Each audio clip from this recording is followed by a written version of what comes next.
Ayon kay Jamie, 2022 nang ma-assign sa eskwelahan bilang guard ang kanilang ama. Sa ilalim ito ng proyekto ng gobyerno na tinatawag na TUPAD o Tulong Paghanap Buhay sa mga Disadvantaged Workers. Nabigyan po siya ng slot, tapos po sa school po siya napasok, nagustuhan po siya ng principal. Then po, napuwa po siya doon. Oy, uwi agad ha? Dahil masipag, inalok daw ng school principal ang biktima na maging overall administrative aid ng paaralan. Salamat, Mang Ricky. Ang sipag niyo talaga. Sapat lang po. Sige.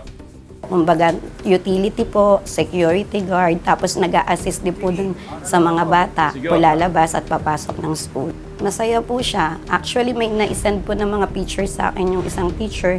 Nakita ko po sa itsura ng papa ko na masaya po siya dun sa ginagawa niya po. Kabibo talaga tong matandang to. Makarating lang, kala mo, sino agad? Kwento ni Jamie, hindi lingid sa kanya na may hindi pagkakaunawaan sina Mang Alex at kanyang ama.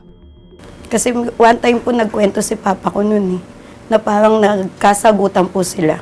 Kaya hindi maialis ni Jamie na isipin na posibleng may kinalaman si Mang Alex sa nangyari sa kanyang ama. Bakit hindi po natulungan yung tatay ko? Siyempre, kayo po, partner kayo eh. Kahit anong oras dapat hahanapin mo yung partner mo sa trabaho. Bakit yung time na yun, hindi mo hinanap yung tatay ko? Para alamin kung okay ba siya o ano man. Pero ang pahayag ni Mang Alex sa mga pulis, Wala po eh. Saka nasa ibang patio ako ng eskwelahan. Tahimik yung lugar na ito eh. Posibleng wala ka narinig na sigaw. Wala po talaga sir eh. Kahiwalay raw sila ng tinutulugan, hindi sila nag-uusap, hindi sila nagpapansinan. According doon sa gwardiya na kasama ng biktima natin ay nasa kabilang side siya ng eskwelahan. Nalaman ko lang po nagkaganyan si Mang Ricky nung sumigaw ko yung guard eh. Nagkaroon mo ba kayo ng pagdududa dun sa kanyang version ng kwento, sir? Ay, syempre po, sir, napaka-unusual, sir, na dadalawa lang kayo sa isang lugar ni hindi mo alam na may nangyari na ro sa kasama mo. Tapos, sir, meron pa silang previous na away.